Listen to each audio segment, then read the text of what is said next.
시청자 여러분 안녕하십니까. 오늘 이 시간을 아마 기다리셨을 겁니다. 아카츠앤컴퍼니의 김지영 전 JP모건 출신을 다시 한번 모셨습니다. 안녕하십니까. 안녕하세요. 네, 지금 가장 급한 게 FOMC 회의가 끝났지 않습니까? 네, 그렇죠. 그래서 이 총괄적인 내용을 좀 전해주시기 바랍니다. 굉장히 좀 충격적이었죠. 실질적으로는 네, 2024년도에 금리를 올리겠다라는 점도표의 표시들이 2023년으로 4명에서 그렇죠. 7명으로 네네. 늘어났어요. 예. 그러면서 그것도 2번이나 올려서 결국은 0.75%까지 끌어올릴 수 있다라고 하는 얘기들이 나오면서 어제 미국 시장은 굉장히 크게 출렁이었었거든요. 네네. 특히나 나스닥 같은 경우는 플러스에서 마이너스 0.5%까지 거의 뭐 일직선으로 떨어지는 모습들을 보였었는데 네네. 아무래도 금리 인상과 더불어서 테이퍼링 이슈가 이제는 어떻게 보면 그냥 현실화되었다. 그리고 지금 이제 가장 관심이 있던 것이 역시 테이퍼링이 다가옴에 따라서 JP모건이라든가 이런 데는 상당 부분 네. 전략이 바뀌고 있다 이렇게 하는데요. 그 내용을 좀 말씀해 주시기 바랍니다. 최근에 저는 대단히 재밌게 봤었던 부분이 캐피탈 그룹도 그렇고 그다음에 모건 스탠리와 골드만 모두 6월 달을 경계하자 6월 달이 되면 우리가 시장을 달리 봐야 될 시점이 올 것이다라는 얘기들을 올 초에 했었고요. 네네. 그 내용의 가장 큰 변화를 빨리 땡겨온 것이 저는 모건 스탠리라고 생각을 해요. 그러니까 모건 스탠리가 지난주에 이제 앤드루 시츠라고 하는 애널리스트가 있습니다. 이 네네. 친구가 보통 보는 것들은 자산 배분 전략을 보통 봐요. 그래서 네네. 뭐 주식, 채권, 그 다음에 뭐 이머징 마켓, 디벨롭 마켓, 미국 이런 부분들에 대해서 자산을 어떻게 배분해야 되는지를 얘기를 많이 하는 친구인데 이 친구가 최근에 들고 나와서 얘기를 했던 부분이 뭐였냐면 미국 주식에 대해서는 지금까지 오버웨이트의 뷰를 네. 이퀄 웨이트로 낮추겠다. 이퀄 웨이트? 그만큼 비중을 주기했다는 얘기죠? 네, 네네. 주식을 매수라고 외쳤다가 지금은 보유라고 얘기를 하기 시작을 한 거예요. 그러면 네. 어쨌든 신규 자금을 거기다가는 집행하지 말라 또는 그냥 비슷한 레벨에서 지금 현재 레벨에서만큼만 유지를 해라 라는 얘기를 한 건데 그 이유가 되게 전 중요하다고 생각을 해요. 근데 네. 그 부분이 뭐였냐면 2020년도에 왔던 그 충격에 의한 베이스 이펙트 그러니까 기저효과가 지금은 어느 정도 다 반영이 되어서 네네. 바닥을 지나 시장이 올라오고 있는 상황이다. 근데 경제 자체가 그렇게 회복이 된다고 하더라도 2022년, 2023년 넘어가면서 경기가 그만큼 유지가 될 수 있을지는 잘 모르겠다. 그렇기 때문에 첫 번째로는 밸류에이션 멀티플을 낮춰야 된다. 라고 해서 멀티플을 한번 낮췄고요. 네네. 두 번째로는 지금부터 2022년까지의 실적 턴어라운드 자체가 이제 기저효과가 사라져버렸기 때문에 네네. 큰 성장을 보이지 못할 수 있다. 그러니까 예상치 대비해서 실적치가 그동안은 서프라이즈 폭이 어닝 서프라이즈 컸는데 네. 지금은 이제 줄어들 줄어든다는 수밖에 얘기죠. 없다는 예. 얘기인 거죠. 예. 그러니까 그 두 가지의 이슈 때문에 결국은 다우존스나 S&P의 P 멀티플 자체를 낮춰줘야 된다. 그렇기 때문에 우리가 생각하는 목표 주가 근처까지 지금 올라온 상황이기 때문에 네네. 그 미국 주식에 대해서는 이퀄 웨이트로 낮추겠다라고 그렇다면. 하는 이야기를 했어요.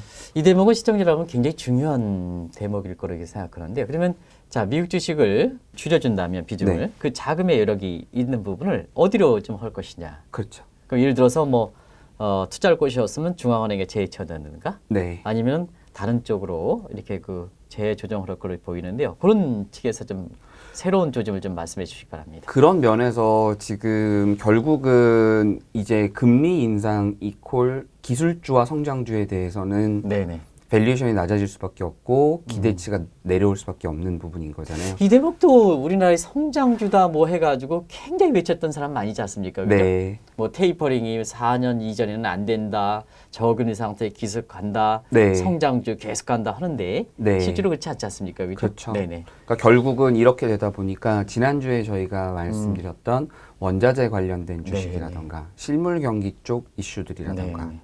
그 다음에 결국은 리오프닝 그러니까 코로나 사건 이전으로 돌아가서 여행과 네네. 항공 이런 부분들이 이제 성장할 수 있는 소위 경기 민감주. 그렇죠. 네네. 그러니까 그런 쪽에 지금 이제는 좀 포커스를 맞춰야 되는 부분들이 아닌가라는 생각을 개인적으로는 계속 하고 있었고요. 네네. 그러니까 그런 쪽으로 자금도 흘러가고 있지 않나라는 생각을 하고 있습니다. 네. 특히 그 한국 증시에 대해서 지난번에 사실 그 신흥국도 네. 이게 금리 인상 보면 시청자 여러분께서는 신흥국들이 지금 테이퍼 텐트림 때문에 네. 어렵지 않겠느냐 하는데 이번 같은 경우에는 신흥국도 많은 국가 중에 차별화가 될 것이다.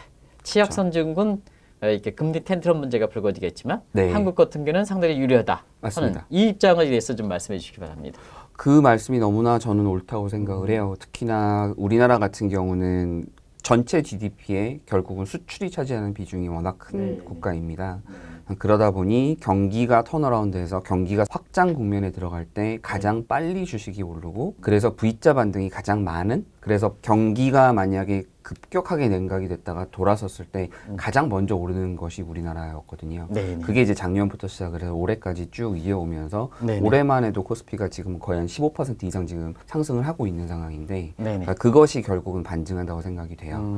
지금까지는 그런 상황이었는데 올해 시장을 놓고 봤을 때 삼성전자는 전혀 안 움직였어요. 그렇게 네네네. 그러니까 삼성전자는 오히려 약보합 정도의 지금 연초 대비해서 네. 유지를 계속 하고 있는 상황이거든요. 그러면 나머지의 주식들, 그러니까 나머지 섹터들, 이 지금 이 시장을 모두 다 끌고 왔다고 봐야 되는 건데 네네네. 그 시작을 이제 자동차가 했었고요, 철강이 갔었고요, 그 다음에는 해운주들이 움직였고요. 최근에 뭐 조선주가 가고. 금융주 같은 거, 그렇죠. 소비재, 예, 예. 그렇죠. 금융주들은 이제 결국은 금리 인상 때문에 계속 움직였었고요. 아마 오늘도 지금 저희가 지금 이 촬영을 하고 있는 도중에 아마 분명 금융주들이 네. 굉장히 큰 폭의 상승을 지금 보이고 있을 것입니다. 네. 그렇다 본다면 이제 요새 삼성전자 아마 10만 전자 얘기했었고 미국의 그 서학개미 중에 천슬라 코인 개미들 같은 경우는 1억 코인 뭐 이런 얘기 하잖아요. 네. 이런 분들이 삼성전자 묻어놓고 테슬라 묻어놨다면 올해 들어서 아마 손실이 굉장히 코스피 올라가고 미국의 주식이 이렇게 올라간다 하더라도 상대적으로 내 손에 딛는 수익은 아마 상당히 없을 거예요. 그렇죠. 그런 점 관련해서 좀 말씀해 주시기 바랍니다. 그러니까 그게 이제 결국은 포트폴리오를 어떻게 운용하느냐라고 하는 부분인데요. 그러니까 네네. 우리나라 특히나 개인분들께서는 이렇게 자기의 투자의 비중을 어떻게 나눠야 되는지에 대해서 굉장히 많이 어려워하세요. 그리고 네네. 뭐 여러 종목을 동시에 보시거나 투자를 하면서 관리하거나 관찰하기가 되게 어려우시니까 네네. 네, 그런 부분 때문에 보통 좋은 종목에 그냥 묻어 놓으신다는 개념으로 네네. 어떤 한 종목에 거의 뭐 저희가 몰빵이라고 하는 표현을 많이 쓰지만 한 종목만을 담으시고 이렇게 하시는 분들이 많으신데 네네. 주식이라고 하는 것은 결국은 어떻게 포트폴리오를 운용하느냐 어떻게 하면 위험을 나눠서 분산 투자함으로써 제 투자가 어떻게 하면 안정적인 수익을 낼 수 있도록 만들 것이냐도 중요하거든요. 네. 그러니까 뭐 올해 내가 100% 벌었어, 200% 벌었어보다 내가 10년간 20% 벌었어가 훨씬 더 중요한 게임인 거죠. 네네. 네. 근데 그렇게 가져가려면 어떻게 보면 긴 호흡으로 장기적인 관점에서 회사를 바라보고 해야 되는데 너무 단기적으로들 많이들 보세요. 맞습니다. 근데 네. 그런 게 되게 물론 그게 어려운 부분이기 때문에 그런데 그 애널리스트들이 저희가 3년, 5년치를 추정하는 이유가 있습니다. 회사가 한 번에 안 바뀌잖아요. 네. 매니지먼트가 새로 들어가면 그 회사의 매니지먼트가 자기의 전략을 피기 위해서 필요한 최소 기간이 6개월에서 1년 정도가 걸리고요. 그것이 그러면 김 대표님 있잖아요. 네. 지금 저 좋은 말씀하셨는데, 근데 증권사 소속해 있는 사람 입장에서 그렇게 가이드 역할을 해야 되는데요. 네. 오히려 이런 유튜브라든가 나와서 단기적으로 뭐 이렇게 인기 위주로 네. 단기 트레이딩을 조작하는 사람들이 있지 않습니까? 이거 어떻게 생각하십니까? 그게 이제 우리나라의 어떻게 보면 되게 큰 단점이라고 저는 개인적으로는 생각을 해요. 그리고 그 소위 얘기하는 유사 투자 자문업을 하시는 분들이 굉장히 단기적인 관점에서 또는 테크니컬한 관점에서 그냥 차트를 보고 수급을 보고 이 주식은 올라갑니다, 뭐 떨어집니다, 이 선은 지킵니다 이런 얘기들을 하시는 경우가 되게 많은데 실질적으로 수급이라고 하는 부분과 테크니컬한 부분들은 네네. 후행성 후행성이죠. 데이터들이잖아요. 네네. 그러니까 그게 미래를 만들어내기는 되게 어렵거든요. 물론 네네. 그 환율 같은 경우는 컨버전 사이클이라고 불러서 이게 결국은 확장했다 수렴했다를 이렇게 반복을 하게 되잖아요. 네. 그럴 때는 이게 민 리버전 컨버전이라고 해서 그런 트레이드 기법들도 있어요. 그러니까 네. 너무 갭이 많이 벌어졌을 때 벌어져서 고평가된 거를 매도하고 저평가된 걸 매수하면서 결국은 그 절대 수익을 창출하는 그런 방법들도 있는데 주식은 또 그렇지는 않지 않습니까? 네. 이게 조금 더 장기적으로 그리고 회사의 관점에서 봤을 때 그 회사의 변화가 생겼을 때는 그거는 저희가 뭐 예측을 하거나 또는 과거의 데이터를 가지고 그 회사를 분석한다는 게 되게 어렵잖아요. 그렇죠. 네. 그래서 그런 것들이 되게 어려운데 많은 분들이 이제 과거의 데이터를 가지고 회사의 자꾸 미래를 자꾸 그 예측을 하시려고 하다 보니까 미래가 불확실한데 더 네. 불확실해졌는데. 네. 그게 되게 어렵게 어렵게 되는 부분이고 그것 네. 때문에 이제 계속 손실이 발생할 수 있는 그런 리스크를 제가 더 많이 쥐게 되는 부분이 생겨서 저는 그 어렵겠지만 네. 그 리서치 리포트들을 좀 많이 읽어보시기를 좀 권장을 아주 드리고요. 중요한 지적을 해주셨습니다. 네, 그리고 한번 어떤 종목을 매수를 하셨을 때는 너무 단기적으로 주가가 빠진다고 무조건 손실을 인식하시기보다는 조금 더 긴 호흡으로 한번 기다려 보시는 것도 저는 나쁘지 않다고 생각을 하고요.